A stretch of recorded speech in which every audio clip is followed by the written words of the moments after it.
Welcome to the Trump Breaking News Network, your daily source for up-to-the-minute Trump news. Join us today and every day. Here's today's news. This is TBNN.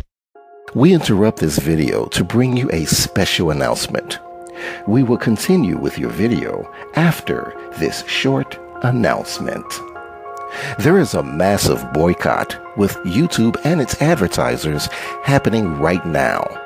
This boycott threatens our existence, as well as the entire YouTube channel database.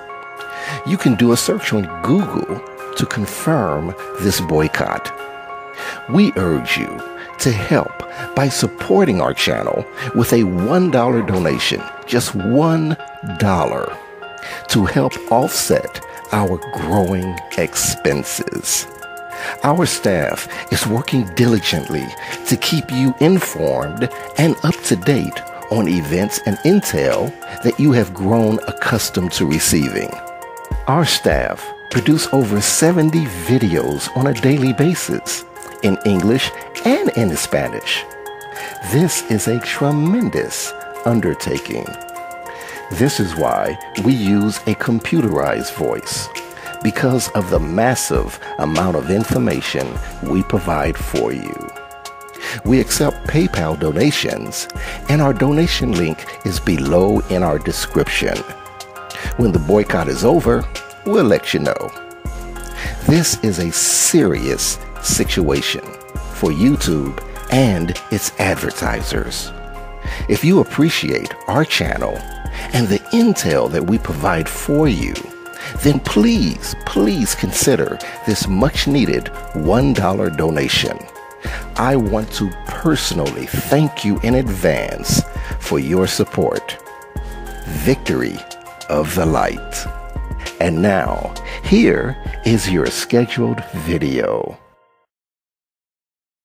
Tanosborn asks, is Trump's redemption at Putin's expense? By Tyler Durden. Donald Trump may have been told by his advisors that launching 59 Tomahawk missiles, at a $15 million cost, against the small Shayrat air base in Syria was necessary and morally significant in retaliation for the recent chemical attack on Khan Sheikhun. A way to show Bashar al-Assad America's outrage at the dictator's presumed deeds, even if results from such action prove to be materially insignificant.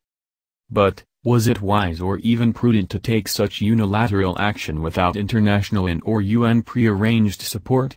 Was it really an admonition to Syria's dictator not to do it anymore, as the chief honcho of the Senate, Mitch McConnell, seems to claim, or was it solely a perfect opportunity for a divided Republican Party to close ranks behind an erratic and arrogant president by default intent and enlisting blind support from the citizenry via his sophomoric truth-deflecting tweets?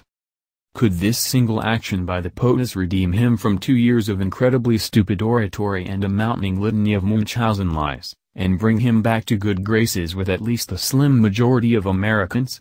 Could this action redeem Trump from any and all prior claims of Putinesque admiration and desire to make nice with Russia, and quickly absolve him of claimed Slavic fraternization, or any possible collusion affecting the recent presidential elections?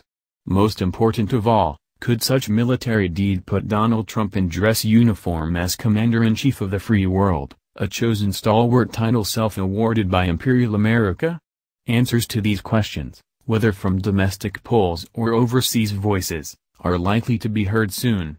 Ad nauseum, as cable TV breaking news.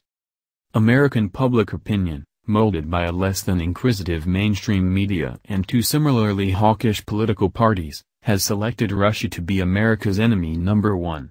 With almost the entire population, through ignorance or political apathy, unable or unwilling to acknowledge the historic sub rosa understanding which took place in 1991 as funereal rites ended the 44-year-old Cold War, thanks in great part to Mikhail Gorbachev's wisdom through glasnost and perestroika.